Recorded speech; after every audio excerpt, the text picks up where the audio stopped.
Hello friends, आप सभी का प्रयास फूड क्राफ्ट पे स्वागत है। आज आपके साथ शेयर करने जा रही हूँ पाइनएप्पल फ्लेवर केक। बहुत ही सिंपल तरीके से डेकोरेट किया है और कम वक्त में। आप वीडियो को पूरा देखिए। वीडियो पसंद आया तो उसको लाइक करिए, अपने फ्रेंड्स और फैमिली के साथ शेयर कर दीजिए। बोल में 1/4 कप दही लिया है, उसी में 1/3 कप रिफाइंड ऑयल ऐड करना है और अच्छी तरह से मिक्स करना है। अब अच्छी तरह से मिश्रण तैयार हुआ है, उसमें छान लेते हैं 1/2 cup sugar powder. Sugar powder को छानना बहुत ज़रूरी है। आप देख रहे हैं उसमें कुछ गुठलियाँ हैं, वो निकल जाएगी। शुगर पाउडर को ऑयल और दही में अच्छी तरह से मिक्स करना है। आप देख रहे हैं एक स्मूथ मिश्रण तैयार हुआ है। अब उसमें छान लेते हैं 1 कप मैदा, फाइन फ्लोर। मैदे को भी छान के लेना है। अब यहाँ देख रहे मैदे में गुठलियाँ थी, वो निकल गई। अब 1 टीस्पून बेकिंग पाउडर और 1/2 टीस्पून बेकिंग सोडा,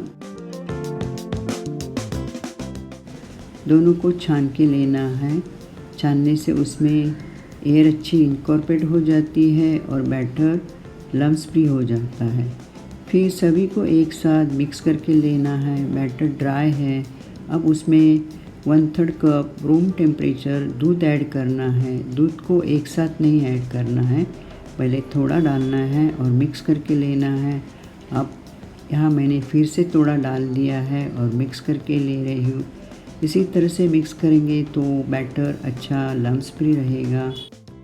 आपने देखा 1/3 कप दूध लिया था, पूरा थोड़ा थोड़ा करके डाल दिया है और अच्छी तरह से मिक्स करना है और हैंड ब्लेंडर को एक ही डायरेक्शन से घुमाना है। अब बैटर को साइड में रखते हैं और पतीली गर्म करने के लिए रखते हैं। अगर आपके पास ओवन नहीं है तो इस तरह से आप गैस पे भी केक को बेक कर सकते हैं। मैंने पतीली को रखा, उसके अंदर नमक डाल दिया है और नमक को अच्छी तरह से तले में स्प्रेड करने के बाद स्टैंड रख के ढक्कन रखकर 10 मिनट के लिए प्रीहीट करने के लिए रखा। मीडियम आंच पे पतीली प्रीहीट हो रही, तब तक बाकी की तैयारी करते हैं। बैटर में मिलाते हैं अब इसेंस, लेकिन मेरे पास इमल्शन है। इमल्शन में फ्लेवर और कलर दोनों साथ में होते हैं। आप देख रहे येलो कलर का है इमल्शन। ये पाइनएप्पल फ्लेवर है। अगर आपके पास ये है तो ठीक है, नहीं तो इसेंस मिला लीजिए। यहाँ मैंने 6 इंच का टिन लिया है। टिन के अंदर ऑयल लगा दिया है और फाइन फ्लोर डालकर सब जगह से कोटिंग करके लेना है। केक टिन तैयार करने के बाद बैटर में ऐड करते हैं 1 teaspoon white vinegar. White vinegar batter में डालते ही सोडा और बेकिंग पाउडर के साथ एक्टिव होकर बैटर को फ्लफ़ी कर देता है, इसलिए हल्के हाथ से मिक्स करके पूरा बैटर टिन में भर देना है। केक टिन को 5 से 6 बार टैप करना है, पटकना है। उससे बैटर में अगर एयर बबल्स है तो निकल जाएंगे।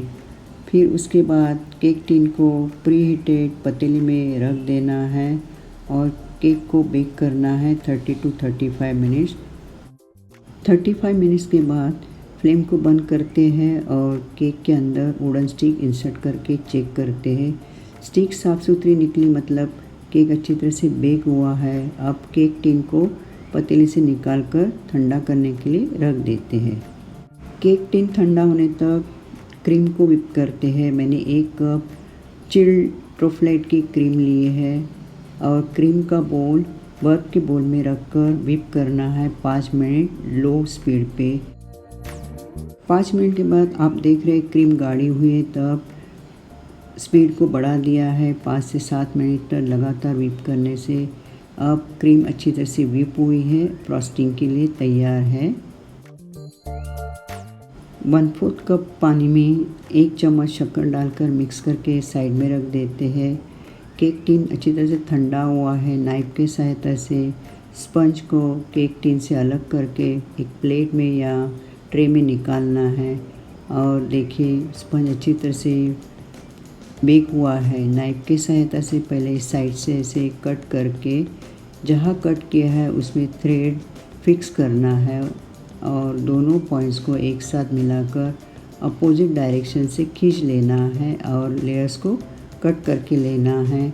इस स्पंज के मैंने 4 लेयर्स कट करके लिए हैं, आप देख सकते हैं।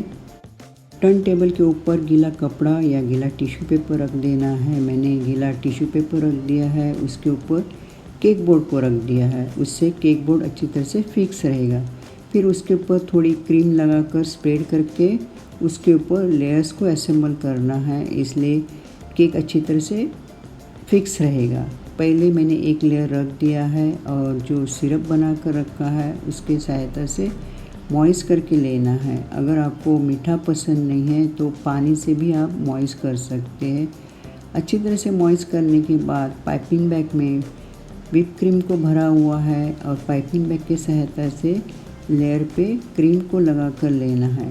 पूरे लेयर पे क्रीम लगाने के बाद पैलेट नाइफ से स्प्रेड करके लेना है। पाइपिंग बैग के सहायता से अगर आप क्रीम लगाओगे तो इवनली लगती है और ज़्यादा भी नहीं लगती। अब क्रीम के ऊपर डाल लेते हैं पाइनएप्पल क्रश। ये मैंने मार्केट से बॉटल लेके आई हूँ। इस क्रश में क्रंच भी है पाइनएप्पल के। ये मालाज का है क्रश। क्रश को स्प्रेड करने के बाद उसके ऊपर दूसरा लेयर रख देना है और सेम प्रोसेस अब इस लेयर को शुगर सिरप से मॉइस्ट करना है। आप सोचते होंगे लेयर्स इतने अच्छी तरह से स्पंजी दिख रहे हैं, आप क्यों मॉइस्ट कर रहे हैं पानी या शुगर सिरप से? इसलिए मॉइस्ट करने से जो क्रीम है वो ड्राई नहीं होती और केक अच्छा स्पंजी हो जाता है। देखिए अब इसके ऊपर मैंने फिर से पाइपिंग बैग की सहायता से क्रीम लगा दी है और क्रीम को स्प्रेड करके लेना है। क्रीम के ऊपर फिर से मालाज का पाइनएप्पल क्रश डाल दिया है और क्रश को स्प्रेड करके लेना है। क्रश को स्प्रेड करने के बाद उसके ऊपर अब तीसरा लेयर रख देना है और साइड से भी इवन करना है। लेयर्स को चेक करना है एक के ऊपर बराबर है कि नहीं। अब यहाँ मैंने तीसरा लेयर रख दिया है और फिर से मॉइस्ट करके ले रही हूँ। अच्छी तरह से मॉइस्ट करने के बाद उसके ऊपर क्रीम को लगा कर लेना है। फ्रेंड्स, मैं आपको याद करके देती हूँ, अभी तक आपने मेरा चैनल सब्सक्राइब नहीं किया हो, आप नए हो तो प्लीज़ मेरे चैनल को सब्सक्राइब करिए और अपने फ्रेंड्स और फैमिली के साथ शेयर कर दीजिए। उससे आपको मेरे आने वाले नए वीडियोस की नोटिफिकेशन मिलेंगी। तो आपको सिर्फ रेड बेल आइकॉन को प्रेस करना है। अब आपने देखा यहाँ मैंने चौथा लेयर रख दिया है और सेम प्रोसेस टॉप को मैं मॉइस्ट करके ले रही हूँ शुगर सिरप से। अच्छी तरह से मॉइस्ट करने के बाद उसके ऊपर क्रीम को लगा कर लेना है। क्रीम को लगाने के बाद केक के क्रम कोटिंग करके लेनी है। आप देख रहे हैं केक अच्छा स्पंजी बना है, मतलब स्पंज जो है उसके बहुत सारे क्रम निकल रहे हैं। तो टॉप से और साइड से क्रीम को लगाकर क्रम कोटिंग करके लेना है और क्रम कोटिंग करने के बाद बोर्ड पे जितने क्रम्स और क्रीम लगी है उसको क्लीन करके केक बोर्ड को थोड़ी देर के लिए फ्रिज में रखना है। उससे क्रम कोटिंग अच्छी तरह से सेट हो जाती है। अगर आपने कभी किसी की ऑर्डर ली है या आपको किसी को केक देना है तो आप पहले दिन क्रम कोटिंग करके फ्रिज में रख सकते हैं और जिस दिन आपको ऑर्डर देनी है और केक लेके जाना है उस दिन फाइनल कोटिंग कर सकते हैं। क्रम कोटिंग अच्छे तरह से सेट होने के बाद फाइनल कोटिंग करते हैं। मैंने पाइपिंग बैग में व्हिप क्रीम भरी हुई है और उसके सहायता से इस तरह से क्रीम लगाकर पहले ले रही हूँ। पहले साइड से क्रीम लगाकर लेना है और फिर केक के टॉप पर।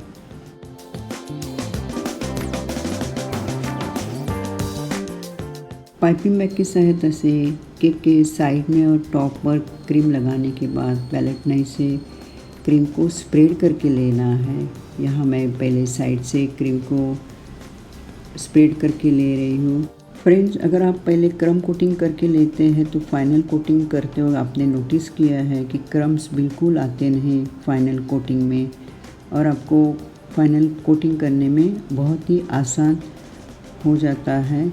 उसके बाद मैंने यहाँ कोम स्क्रैपर लिया है और उसके सहायता से टेक्सचर दे रही हूँ। स्क्रैपर को मैंने स्लीपिंग डायरेक्शन में रखकर घुमा दिया है, टर्न टेबल को अपोजिट डायरेक्शन से। अब सेम प्रोसेस टॉप पर भी कर रही हो। ये बहुत ही आसान तरीका है केक के ऊपर टेक्सचर देने के लिए, इसलिए इसमें आपका टाइम सेव हो जाता है, आपकी ज़्यादा फिनिशिंग भी नहीं होती है करने की ज़रूरत। सिर्फ क्रीम को लगा कर लेना है सभी जगह और फिर कोम स्क्रैपर से इस तरह से टेक्सचर देना है। यहाँ मैंने स्टार नोज़ल लगा दिया है पाइपिंग बैग में। उसका कुछ नंबर नहीं है, एक सिंपल सा नोज़ल है, उसका इस्तेमाल करके बॉटम में डिज़ाइन निकाल ली है। कुछ दिन पहले मैं केक मटेरियल शॉप में गई थी, वहाँ मैंने ये ड्राई फ्लावर्स देखे थे, पैकेट में थे, तो मैंने ख़रीद के लेके आई हूँ। और उसके पहले मैं इस्तेमाल करने से पहले आप साइड में देख रहे क्लिप्स में मैंने सैनिटाइज़ करके रखा था सैनिटाइज़र से। और अब जितने मुझे उनकी जो स्टेम है वो चाहिए उतने मैं कट करके ले रही हूँ। और उसके बाद फॉइल पेपर या क्लीनिंग रैप से हर एक फ्लावर्स को अच्छी तरह से रैप करके लेना है। इसलिए आप आगे देखेंगे वो डंडी को इंसर्ट करना है केक के अंदर, तो आपको जो खाने की चीज़ है उसको बहुत ही अच्छी तरह से केयरफुली, मतलब सोच समझ के पहले तैयार करके रखना है। ये नॉन एडिबल है और ड्राई फ्लावर्स है, तो केक के ऊपर उसका कोई असर नहीं होना चाहिए, इसलिए मैंने इसे तैयार करके लिए और एक एक करके केक पे लगा देते हैं। आप देख सकते हैं, आपके हिसाब से आपको जैसे लगाने हैं आप लगा सकते हैं। और मुझे ये करते हुए बहुत ही खुशी हो रही थी कि इसलिए कि मुझे ज़्यादा इसमें काम नहीं करना था, झटपट हो गया और मुझे जाना भी था, तो मैंने ये सोचा चलो ये अच्छा है, मैं लेके आई पहले और उसका आज मुझे इस्तेमाल भी करने को मिला। तो ये इस तरह के फ्लावर्स आप अगर होम बेकर है तो ला कर रखिए, कभी भी आपको इमरजेंसी में किसी को केक देना है या ऑर्डर है तो इस तरह से आप डेकोरेट कर सकते हैं। और उसके ऊपर मेरे पास कुछ गोल्डन एडिबल बॉल्स थे, उनको स्प्रेड करके लिया। अब ये तैयार है। कि टॉप पर थोड़ी स्पेस थी, वहाँ मैंने बर्थडे का टॉपर लगा दिया है, तो अब ये दिखने में फाइनल लुक बहुत ही बढ़िया लग रहा है। फ्रेंड्स, आपने यहाँ तक वीडियो देख लिया, कहीं जगह पे भी आपने स्किप नहीं किया, इसलिए बहुत बहुत शुक्रिया। Bye and take care.